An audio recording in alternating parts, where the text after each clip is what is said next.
We are going to assume that you know something about our town, our village. I'll be talking about names, buildings, and so on and so on. I'm assuming you know where Beeton is, all right? And so on. When I mention a building, you got it. So we're making that assumption, all right? I'm going to reminisce, take you through our town. Reminiscing, we all do it, you love it, we laugh, we're sad sometimes, we cry sometimes, because reminiscing is always about something that's usually gone past in your life, and you like to remember it, and so on. And we do it, we read it, Richard Rourke's book, 40 Years in the Bush, right out here in Tecumseh. Pierre Burton, growing up in Dawson City, Dawson Creek. Susanna Moody, the classic study of Pioneer, Ontario. Stephen Leacock did it in Aurelia, made it famous up there. And some locals are at it here. I'm at it for 40, 50 years. Ron Pegg's on board with me. And Peter Monahan is in Alliston, Ralph Braden in Alliston. We just reminisce. That's what we do. And people come along and they like it. The museum works at it also. Now there are new people coming. We're being invaded. I hope you know that. We're being invaded. There's a whole swarm of people coming in. We are going to lose the old town atmosphere, the old village atmosphere, the old rural atmosphere. It's going to go. Just look around you and all the buildings. What happens is the new people come, they settle in, and then they start looking around. And then they start asking questions. They want to know where part of the street I live on get its name. What's the name? Where'd it come from? They want to know about this D.A. Jones guy. I hear his name all the time. Who is Jones? They want to know about the Traders Building on Center Street. They want to know about the town hall that's just recently been sold, and so on. I hear it's some Russian guys. Or they want to know why there's an empty lot on the main, right in the main intersection of Beaton. It's right in the town there. It's empty. It's been empty for several years. They want to know who Kate Aiken was. They ask that question. They want to know where's the oldest house in town. And they want to know where's Beeton Creek. These are questions that come to me from new people that have arrived. They want to know where they can buy my book. And so you put them on track with that. Tonight I want to take you back. I'm going to reminisce. I'm going to walk through Beeton here and there. So let's go back. 1820s. Now you all know John Graves Simcoe came. His dynamite of a wife, Elizabeth Gwillim, came.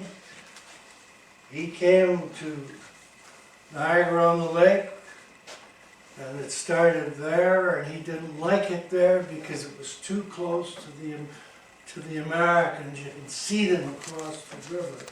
So slowly it's moved to Toronto or York, and then he works on the road to the north, which he will call Yonge Street. And so you all know that story. It's part of the history of Ontario. The people came up that road and they come to East and West Gwillimbury. Gwillimbury named after his wife. He will call the lake over here after his father, Lake Simcoe, and the county will be called after him, and so on. When they come up to the north, into our area, into East and West Gwillimbury, the area to the west, our area here, is empty, sitting, waiting. And they've given it the name Tecumseh, Adula, and Essa, and the settlers come. They begin to come. Now they come in two waves. They come in the American Revolution period, and they will earn the title U-E-L, United Empire Loyalists. If you go into the old cemeteries, you'll see names with U-E-L. They earn that title. They will come after the War of 1812, 1815, another surge of them come. They are known in history as the late Loyalists. And they come. And they come up young. They come to the west, into our area. And the names are still around to this day. Coffey, Kurzweil, Wilcox, Rourke, Cross, Hamels, Riddles, Keenans, Penns, Fletchers in Allison, Train in Thompsonville. They come. Robert Clark in Beeton. Beaton used to be called Clarksville at one time. Now you gotta get rid of the idea of the pioneer life as you're introduced to it. These guys that came faced all kinds of problems. And we don't appreciate that at times, and we don't even teach it. We get the idea that it's sort of the little house in the prairies, you know, they're going around with a nice hat and a haircut. They're clean and nice, everybody's well, and they got all the equipment and so on. It's not like that at all. It was absolutely not like that at all. These people came and they faced all kinds of problems. And the little things you take for granted, like you have a headache, get an aspirin. Forget it. Bar of soap, forget it. A road, there's no roads, okay? Toothpaste, forget it. The little things. Deodorant, you don't need it. Don't worry about it. You're sweating all the time anyway. Going to Walmart's in 10, 15 minutes, forget it. There are no roads. There's nothing. These people faced all kinds of problems. Like the trees. You have no concept of the trees. The biggest swamp in Ontario was right at Beeton. It ran from Cookstown to Loretta, and it covered about, I don't know, 15 miles wide, and it was sitting there. And it'll be not till the 1950s will they get a road through to the swamp to Alliston. It's known as the Beeton Swamp, the Adula Swamp. The locals call it the Black Swamp, the Dark Swamp. All these names applied. And this is where these people came. The trees took immense amounts of work. Do you know there was fires burning in Tecumseh, Essa, for 50 years, burning nothing but brush and trees. They piled them in windrows, and they burned and burned for years and years and years. The king's agents went through, marked all the big trees for the masts, the sailing ships. It was the age of ships, so they marked all the trees. They went through marking the trees that were 100 feet to the top limb, to the first limb. And then they could use the bottom 100 feet for a mast. The two largest masts ever taken in Ontario were right at Cookstown here and so on. And then the weather, brutal. I mean, a couple of weeks ago, June talked about having quilts and the weather, and it was cold and so on. Cold weather. And the loneliness. Anna Jameson and Susanna Moody, read them, you should all read them. talk about the loneliness, how quiet everything was. Your neighbor was miles away, but it was so deadly quiet. The loneliness, no hospitals, and so on. Now Robert Clark got a Crown Line grant right at Beeton. Beeton was right on the edge of the swamp. And he got a Crown Line grant there. And slowly these people began to fill in the area. Farms began to appear. You gotta forget the idea of, you know, it's all happy and nice, and they had Sunday off and all that. You cannot do that. Susanna Moody, and they write about the hard work, the brutal hard work. Show me the first picture. This is one of the earliest photographs of Beeton, and this is right now a subdivision on Maple Avenue in Beeton. This was right beside Robert Clark's Crown Line grant. This is Riddell's farm, if you call it that. But look at the house. That's the house. Looks like somebody's pig pen right there. There, that's their house. And this right now is all covered with houses. It has been for several years. It's Maple Avenue in Beeton. Sorry. Answer that? Don't turn it off. Okay, I don't know how to shut it off. You got a hammer. Two events played part of the history of Beeton, and one has to be the fire of 1892. Now every town had a fire, every village had a fire. They were using candles, they were using kerosene lamps, and there was all kinds of problems with that, with fire.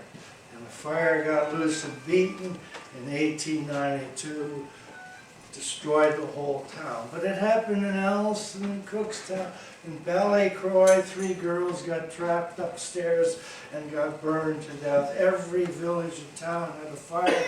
It was good for the town. It killed all the rats and mice, cleaned them out, and it actually led to brick buildings being replacing the wood and so on. But they had no water, they had no sewers. So actually the fire in Beeton led to the beginning of the Beeton Fire Brigade in 1893. Beeton had several fires though, all right? This is a 1905 fire on the main street of Beeton. And they contained it. It did not, the one in 1892 took 37 buildings down. The whole town just about, except for the Queen's Hotel, it stood there. This one here, they contained it, and here are the guys fighting it in 1905. And this lot is right beside the whistle stop now, and it's still empty. They never ever built on that particular building that is in the smoke burn and so on. This is 1905. In 1941, the Beeton livery stable on the main street, it burned down. It was a spectacular fire. And then, of course, in 1944, the Aiken Mill over on Dayfoot Street, where the railroad tracks were, and so on. A spectacular fire. Aiken Mill, and never rebuilt it. Today it is Borden Metal there today. And its second big event in the history of the village was the coming of the railroad.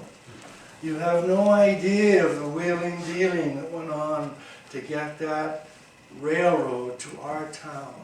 Every town wanted the railroad. They all sent guys down to Toronto and Hamilton. They all wined and dined the committees. They all wanted that train. And it came to Beeton, Tottenham, Cookstown, and Alliston, and so on. It was a humongous event, changed the life of everything. Overnight, without the railroad, Pennville was dead. Pennville was bigger than Clarksville. Pennville was gone. Kenansville died overnight. The railroad does not go near it. It was bigger than the biggest town in the whole area was Kenansville. And when I was a kid, it was a ghost town. I remember going out on our bicycles to Kenansville, and the buildings were there, the stores, and there was furniture. It was a ghost town. You could walk through the buildings and so on. It's all gone now. And of course, Thompsonville overnight died, no railroad, and so on. In 1884, this appeared in the Beaton World, the local paper.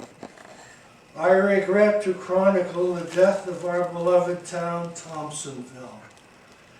It is as dead as a doornail.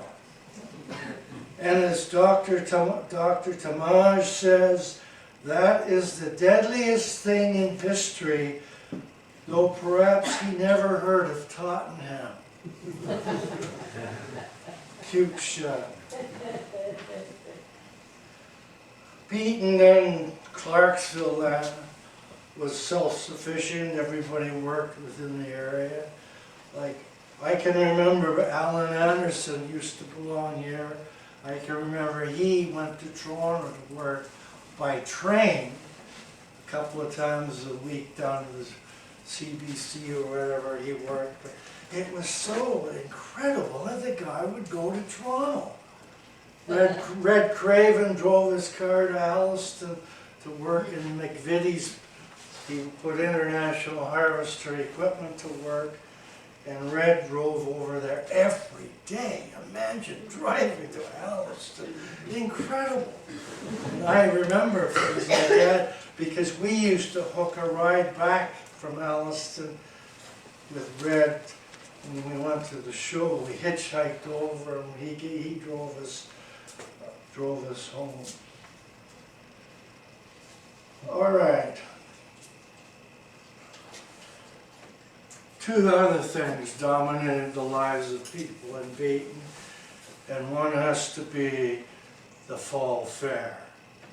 All right? We had this, 2006, we celebrated the 150th anniversary of the Fall Fair, and we actually had two fairs. We had the King George Day Fair, and we had the Fall Fair, which is still in business to this day. And it was a big event because the kids got off of school to go to the fair by way of the school parade. I'll come back. There's the parade. Now this was a big deal. You look at it now and laugh and so on. 37 schools involved with this. Every rural school and so on got ready for this. Nice. They dressed up, they paraded, they marched, they practiced. First day of school back at Beeton, we had to go out and march around. Drill sergeant Sticks, he had a yardstick and he'd beat us in the legs. Get in line, Platt, you. Now Beeton was the biggest school, all right? There's Beeton. Now there's me. Oh, neat. See there, that's me. Good looking guy, eh? see what happens to a guy? There's me in grade 8. That's Mrs. Leach. That's Cecil Britton, the principal. And there's me with, well, I had more hair then. Beeton was the biggest school, and you would think we would win. But oh no, I think go back one, please. Can you? All right. This is the one to beat. This was the school that's still there out at Hamill's Corner, the Tottenham Road and the Beaton Road. Right there, it's still there, it's a house now. But this is Goldie Martin, right over there. She taught in this school for 45 years or so. And she was the one to beat. Because see what she did with these kids? They were just in there right every fall fair parade. She'd have them up left, right, left, right. She was the one, Hamill School was the one to beat. And there they are there. They weren't a large school, but Nice. Beaton usually, they threw something at Beaton for banners or stepping or marching.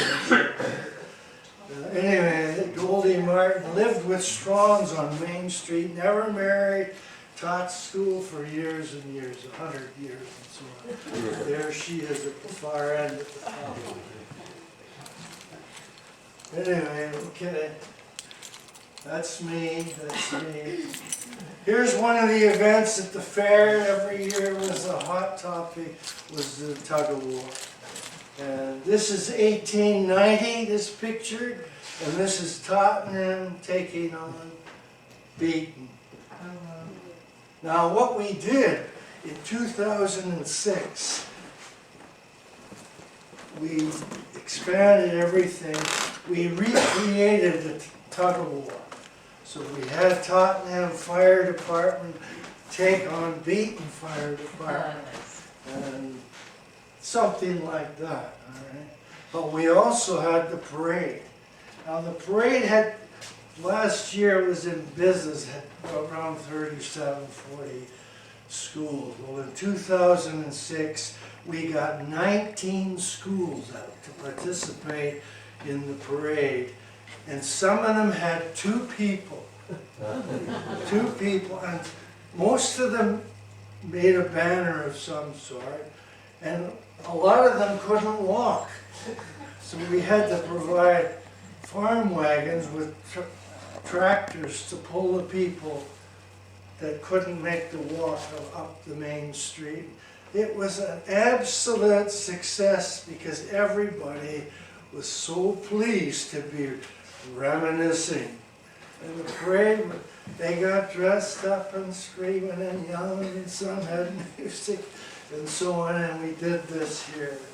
And I can't even remember. I ran a lot of it, but I can't remember who won it and so on.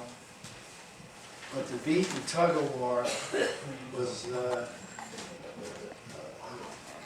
well-known event. Okay, so what do people do in the town? They work, 6 days a week. They work 10-hour days.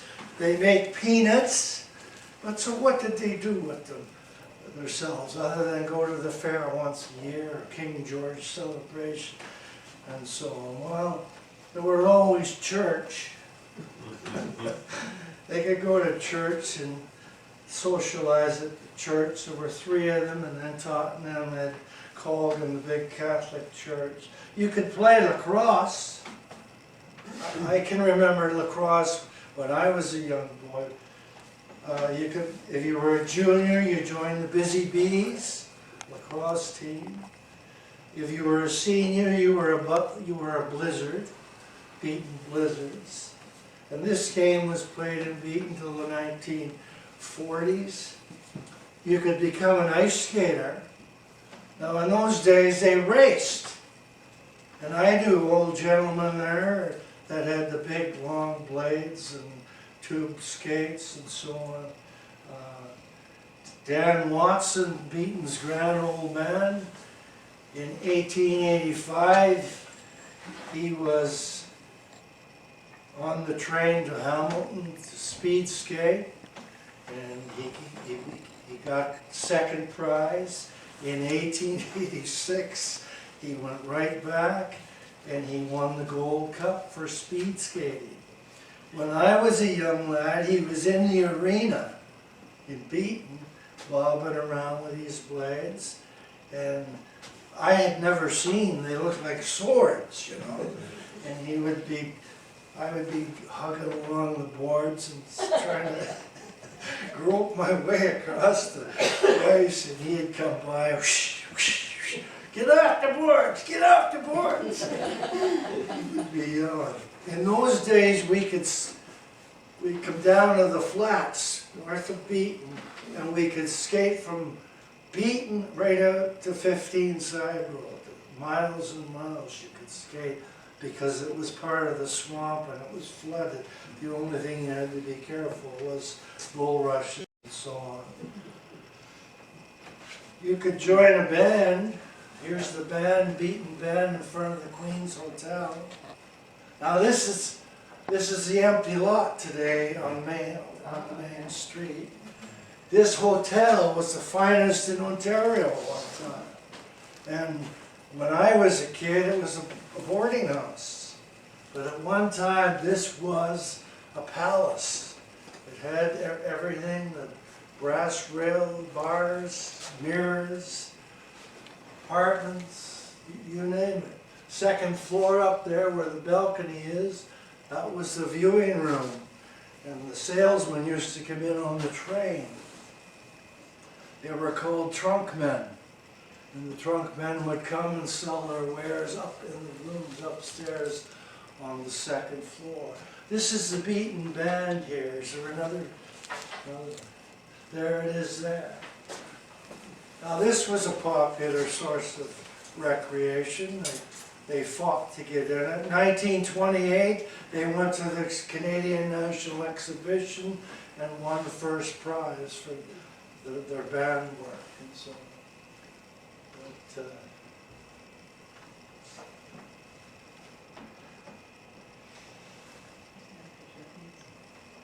if you went to the fair, you could try and catch the greased pig.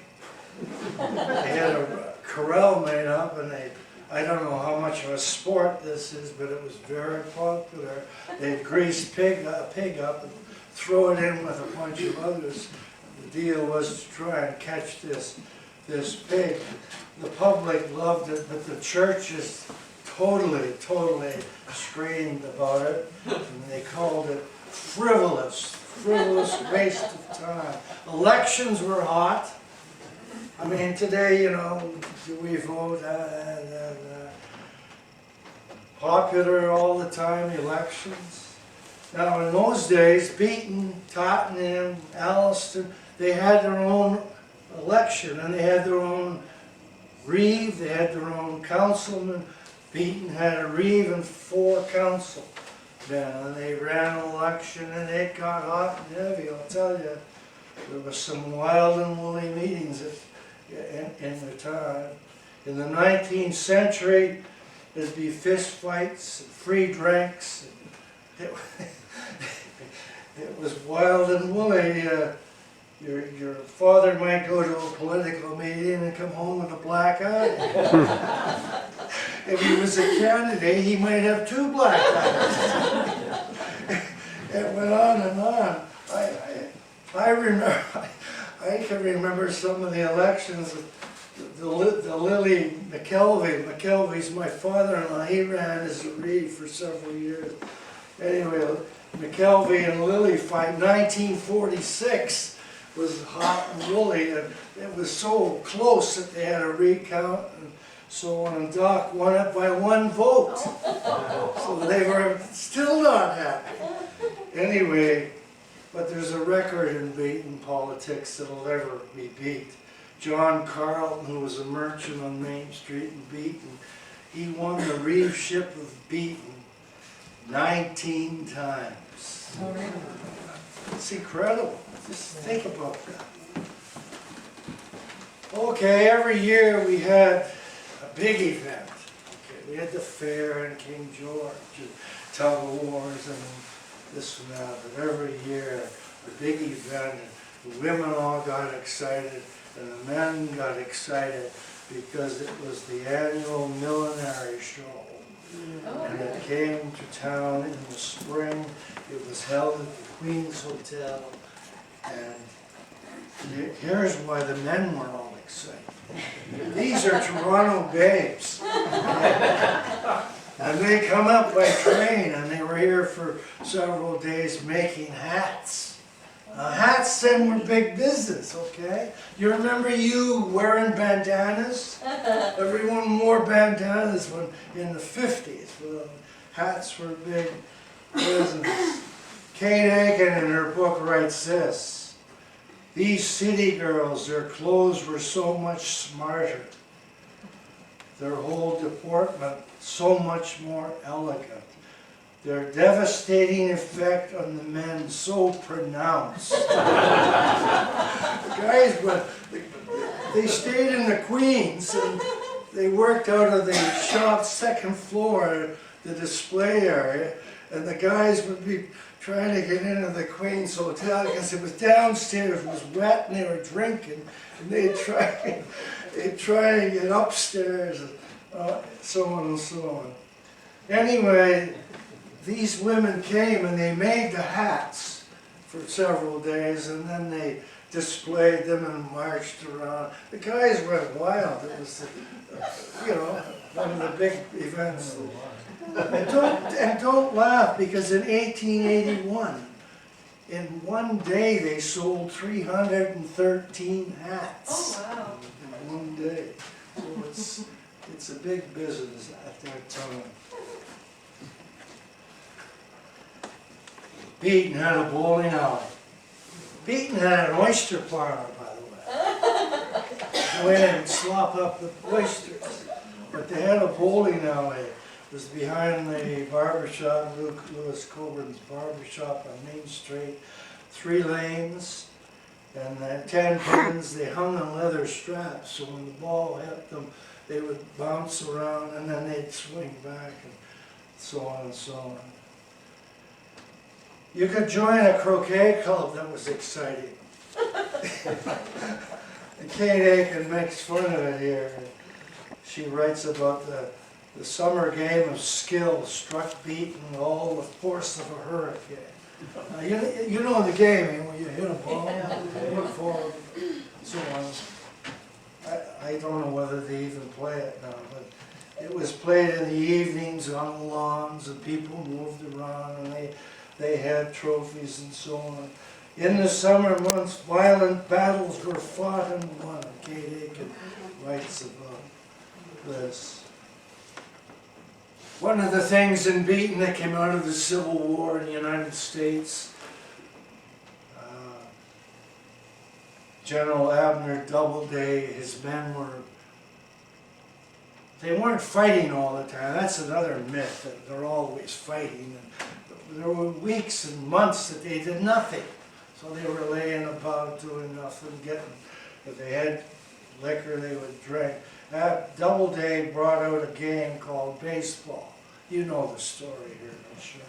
It came to Tecumseh Township in the 1880s, caught on fast, and it became very popular. There's the girls' team. The girls picked it up as well as the men, and in fact, the girls were better than the men. They used to sing a ditty there on the ball diamond. The beaten bells and bloomers bright can bat the ball right out of sight. That used to really annoy the men who would throw their bats, stomp around in disgust. So, but that's the picture. That's my father-in-law. This is 1926 or something, but he's the coach. And these are the girls. I'm not sure of the other guy. Yeah, this is at the Beeton Fair. Beeton Fair then was big business, big draw, and so on. Hockey was never organized as well as baseball. We tried to put out teams, but there was no ice. So they played around, and Brett Wright had to grow a pond, and they played hockey down there. But in 1897, there's the hockey team. Not much equipment on them now, right? Yeah. Beeton had a horseshoe pitching club. Now, I don't know whether you ever pitched horseshoes, but several pits around the village. The main one was on Center and Main on that empty lot. It's empty today. And there was one on Maple Avenue. And they get the train, the real pros would get the train, go down to the CNE and take on the pros. I went to the CNE, I don't know, in the 60s. I remember watching them pitch shoes. And the guy that I watched he pitched 1,000 shoes and he got 999 ringers. He missed one. It was an incredible display. Anyway, we did this in Beaton, right on the main corner there in Beaton. And the place of the devil. If you were really daring, you could go to the pool room in Beaton. And it had something to do with the barber shops usually. Mr. Stickles, he had some rooms in the Queen's Hotel, and he had 3 tables at the back, and you could go back there. Now, I worked for Mr. Stickles in the pool room when he was a little lad. I was the cleanup boy, right? And had to sweep the green mat, the tablecloths, and rack up the balls. You couldn't see anything for smoke. You literally could cut your way across. If I had a sword, I could have cut my way. It hung under the green shades, and above that was pure black. And the guys that came in sometimes got a haircut, come in and shoot pool. And they all smoked. Smoke was terrible. And they had nicotine up to the top of their fingers, and they were brown. And I remember going to shoot the pool cues and so on. Then there were the guys that chewed. They would lean over the ball and, the juice. A vivid memory, and the juice would run out, and you'd be standing there watching all this. And then, of course, the chewers, when they get a lot, they got to get rid of it, so all around the room were spittoons that I had to clean out. And ever seen a guy shoot 25 feet? A big wad? I mean, it's incredible records were broken. And get out of the way, Bert, here's one! And the thing would float up just like, float up to the top of the lamp and disappear into the darkness. And it was still moving. And it would come back down through the haze. And you'd hear ping! I mean, incredible records were broken right there in front of my eyes. Spinners, wads, chewers, nicotine. It's a wonder I lived as long as I have. I mean, all this pollution, some incredible shots were made and so on. All kinds of clubs, other than what I've said. You could become a Mason. The Rotary Club started in '54. Now it's out of business, they quit. For the women, the Beeton Horticultural Society.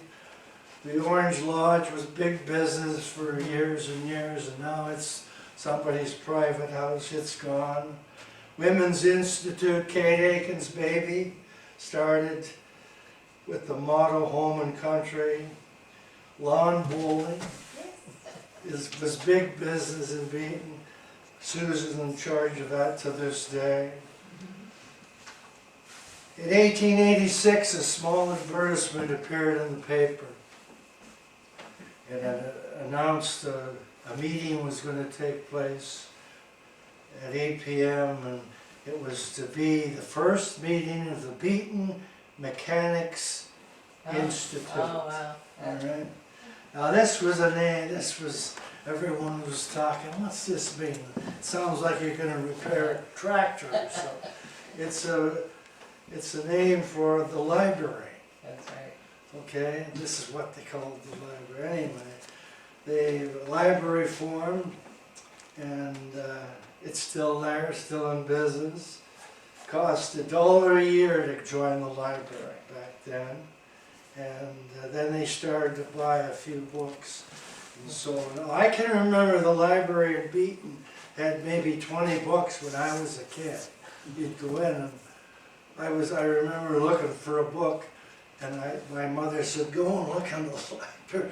And I knew they didn't have much stuff. And I went in, and lo and behold, there was the book I wanted sitting on the shelf. Kate Kennedy in her book looked at the library, and she wrote about it and so on. The library was a pokey little hole behind the post office, and Mrs. Jones administered it. The books were on a par with the surroundings, pretty dull. We had a literary society. Yep. I mean, look what you could do with your life at night. We had a literary society, and this is a debating group. You met and you debated, and one of the hot topics that they got involved with was the wandering animals on the town. Like, everybody had a cow, everybody had a horse, unless they went to the livery stable, and they were kept down in the park.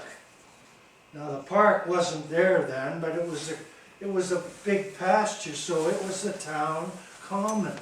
Everybody put their animals in there, and they kept getting out all the time. They kept getting out. Pigs were roaming around, cows were roaming around. And what happened was, you'd wake up and go out the front door of your house on your veranda, and the cow would be standing on your lawn. And what do? You run in and grab a pail and run out and milk it. So this is what happened at the Literary Society. Was they debated about whether people should be milking my cow. And think about it, is it fair? Because the cow's on your lawn, does that give you the right to milk my cow? Well, this is the kind of thing that went on. Anyway, they finally passed a bylaw restricting the animals. Now that became the job of the town cop. He had to round these animals up, and he was constantly taking them back to the park. Now if you drank a lot, and you needed a cool one now and then, Beaton had 4 hotels. Saturday night was really busy. Families poured into town. Ladies went shopping, men went for a haircut. Kids walked the streets, or they could go down and skate. There was an old rink behind the town hall. And Dad would slip in for a schooner. A schooner was a glass of beer, and it cost 5 cents. So he could get a haircut and sip on a schooner at the same time. Anyway, but as you were drinking in Beaton and other places, you were being watched. Now what was happening was a battle was shaking up. And it was basically the drinkers versus the ladies in the town and the churches. And it's going to be hot. In fact, it's going to lead to Prohibition in 1920. And churches get involved. In Beaton, the Royal Templars of Temperance was formed. And you could either join that or the Beaton Temperance Society was formed, and they wanted to get rid of these guys that drank too much. That's my dad. Anyway, Now, Prohibition brings on gangsterism and Al Capone and all that, you know, that's a night's entertainment. But it brought on this woman. This was the terror of Beaton. Now, in the United States, they went through the exact same thing. And there was a woman down there who looked like her. Her name was Carrie Nation. And she stomped through New England. And she was a temperance. And she had a funny hat and boots, and she carried a hatchet. And Carrie Nation would come to the front door of your saloon, and she'd come in and get out of the way, because she would wield this axe. And the mirrors were gone, the booze was gone. She became a tiger. Well, we had one. Here she is. This is Katie Trump. Beaton. The only thing she didn't have was a hatchet. That's her there. She looks friendly, eh? Anyway, that's her. She was well known. She's the twin of Carrie Nation. Would have been interesting if they ever met and so on. She smoked a corncob pipe. She wore men's big work boots, funny hat. She was always, when I was always with the hat, we made fun of her. So no hatchet. Anyway, the Temperance Society took off, Prohibition came, and what happened immediately was all the hotels are dead. That's right. Okay, you can't sell booze, you can't. So what happens was all the hotels in town and all the towns became restaurants. They sell them food. So the White Pigeon Hotel became the White Pigeon Inn. And commercial hotel in town changed its name. Now what happened was there was no booze. So everybody's looking around. The 13th line corner in Alston Road is empty now.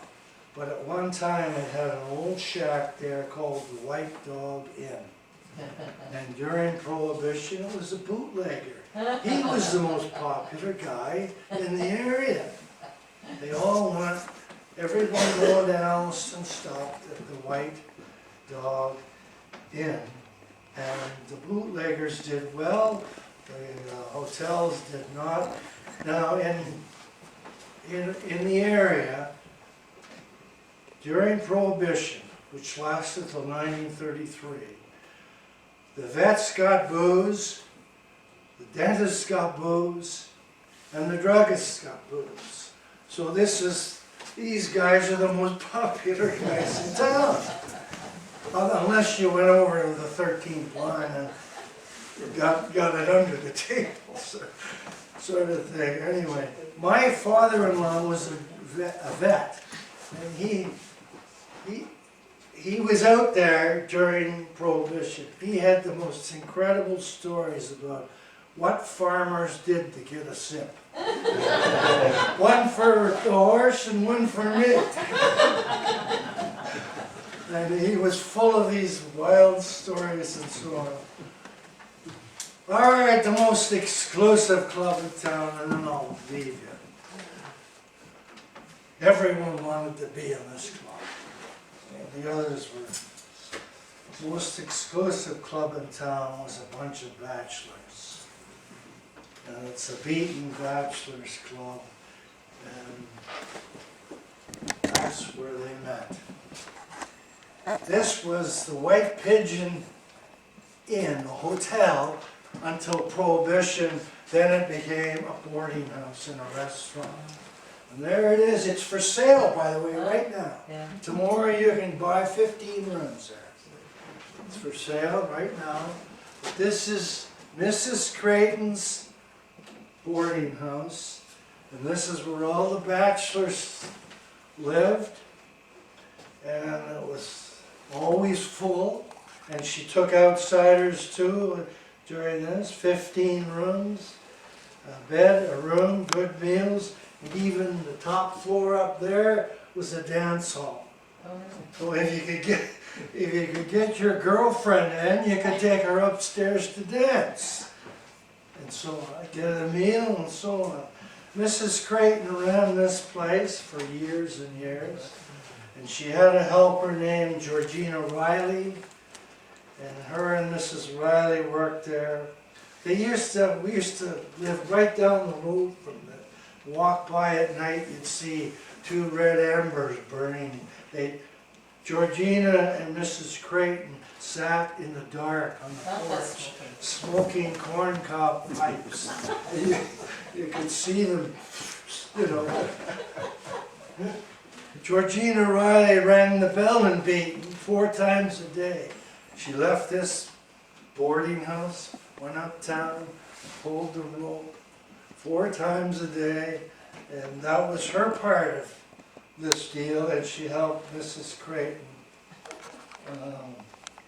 with the chores, I guess. The chief of the Beaton Fire Brigade was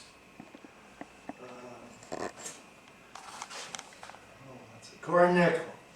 Gord Nickel never married. This room right here was his. He lived in that one room for 57 years. He was in that house for 57. In that room, that was his room for 57 years. Now once a year these men got together and they had a big splash and they had a special meal prepared for the bachelors at the Queen's Hotel. The men were all single, of course, and they all got dressed up. They ordered in plates of oysters, soup, roast beef, lots of desserts. They elected a new executive that night, initiated new members, and there were always young guys wanting on board. They drank a lot, and they had a ceremony. They loved Shakespeare, they read Shakespeare, and the theme of the evening would be dressing up and honoring. The women should have loved this, really. They honored women, but not their wives. They were single. They honored women, love, and freedom. This is what they. When the members left, and they would leave, when they left to get married, these guys would have a little celebration, and they would hold a wake for the departing. Anyway, I knew a lot of guys that lived here that came through here and married and went on with their lives. They never will forget this place. Gordon Nickel never married, but Bill Stevenson, the railroad man, lived here for years and years. Huge big fireplace in there. I heard incredible stories talking to them about them smuggling in their girlfriends. I mean, what? These guys, ladders, big boxes, you know, and disguises. They even dress the women up as men, smuggling in. Incredible stories and so on. Anyway, that's it. Where is that building, Bert? That's just down. Dale and Center. Yeah, Dale, right below the main intersection. Still standing.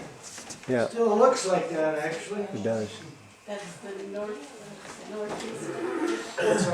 It's actually on Dale and Center Street. Yeah. But it's for sale right now, I see. It was converted into apartments by Olga Galva's husband or something. It was a wild and woolly spot, let's stay. Dance all upstairs, jumping all the time. So, anyway, I got more, but I've talked enough. Bert, do you ever remember a medicine man coming to town and Beaton? I can't say no. I can't, I often wonder about the traveling circus, Yeah. I never, Well, I don't want to steal your thunder, Tom, but I think you might like to hear a bit of a story. Yeah. When I was growing up in Elmira, Ontario, yes, I would have been about 10, 11 years old. And it was in the 1940s, and I think that was pretty rare to have a medicine Yeah. man come at that late date. But anyway, he had come to Elmira, and he had a bear and a monkey. yeah, And so he set up shop just off the main street behind the service station. right, And he'd have a big hay wagon there. yeah, So he had this monkey there and a bear, and that would attract a lot of attention. Oh, yeah. Every kid in town would be there. So, and one of the kids was an epileptic, of course. oh yeah, And so she got a little bit too excited with the bear, so she had a little seizure there. yeah, So that created a little stir.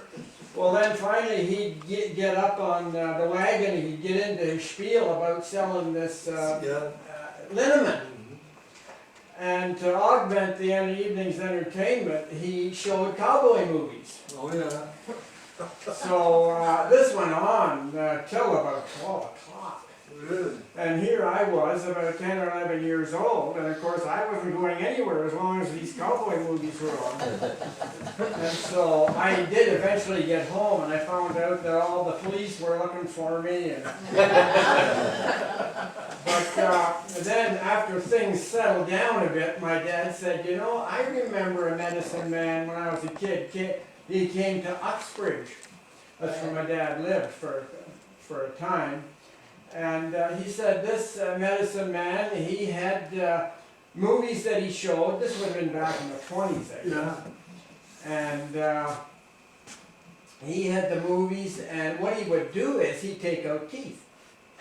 And he'd say, anybody in the crowd want a tooth out? So this guy put up his hand. And he says, okay, come on up. So he'd go up in the wagon, and he'd sit down in the chair, and this medicine guy would take his teeth out. really, Yeah.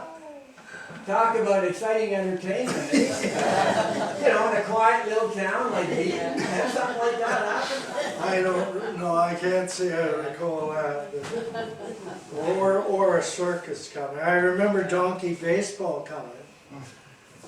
They played sitting on a donkey and ran around the bases. I remember a guy came, the king in his court came, and he pitched from second base.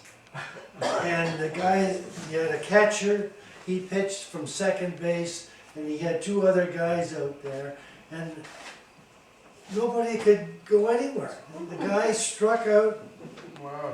dozens of people. It was an amazing display. And he was called the king in his court. And there were four of them. I remember that. Donkey baseball. What else? The guy came in the balloon. You know about the balloon story. No, never heard of it. Well, the guy came to Beaton. The deal was to put hot air in a balloon. Oh, yeah. And they set it up where that farm I just showed you was. They set it up there, and they spent a whole day with a bonfire putting hot air in the balloon.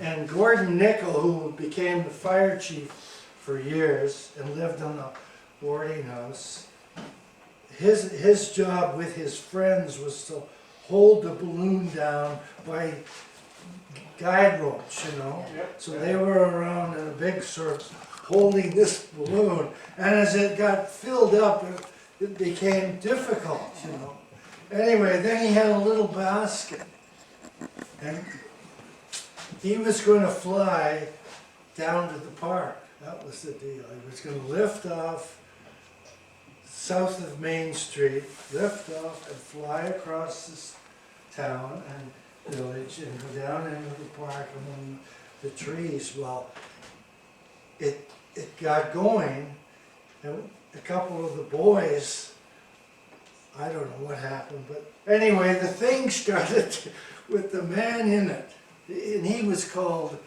what was he called? Professor something or other, you know. Anyway, the thing began to tip over the buildings, and he got over the D.A. Jones block of buildings on the north side, and he was yelling and screaming because it was going to dump him on the main street. Well, D.A. Jones was on the roof of the building, his building, and the thing comes sailing down, hits the chimney, bounces it down onto another chimney, and Jones, who was only 5'7", he grabs by the legs, like, you know, and he's hanging on to the guy, trying to pull him down, and he gets dragged along the roof too. Now that story, I didn't see that. I'm not that old, but that's another funny little story about what went on in town. It was always something to do. Always. Did you have the strong man come to town? No, I can't. That pulled, Well, we had wrestling. Oh yeah, wrestling. We had a strong man come to town, and he came to the public school, and he got permission from the principal to show a little demonstration to all the kids. Yeah. Because he wanted the kids to come out to the main event downtown at 6 o'clock. Yeah, yeah. So he got permission from the principal, so he grabbed a big kid in grade 8. He went behind the kid and he grabbed him by the belt with his teeth, the belt and his pants, and he lifted him about that far off the ground. So we were pretty impressed with that, let me tell you.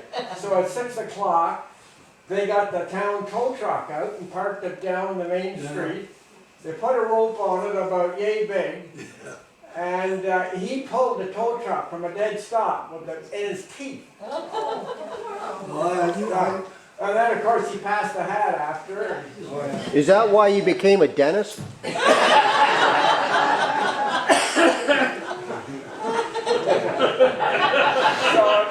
This is what makes small town living so damn exciting. Well, the wrestlers came. Kids, they never heard of this. Well, They lived deprived lives in the city. And here we were in Beaton and Elmira and all these little towns. And I got a lot of my education in the Elmira Royal Hotel. Because my boyfriend's parents, they owned the hotel. So my friend, who had a scientific bent, made a periscope about this long. So we would go up in the hotel. see what we're doing? We're reminiscing now. You see how easy it comes together? Every bedroom upstairs had a transom light in it above the door. And of course the washroom did too. So to say, most of my education I can... Peeking in a windows. small town.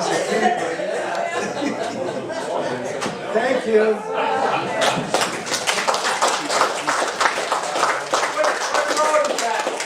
What road is that? That's Newton Robinson's right there. That's 27 Highway. In its glory days. Can you switch back to the Ford garage? Ford garage, yeah. That's Kate Aiken's home. Kate Aiken was born there in 1891, and that's her dad's store. Robert Scott was her dad, and he was burned out in the fire of 1892. So we moved into this building, and this is when it's now a garage. And they've taken some of the front off to put the tanks in the ground, but that'll be where Strawn's were there for years. It was a Ford motor. When I was a kid, they were selling cars from that room there. We had a brand new Ford cars, 51, 2, 3. You could buy a brand new car there.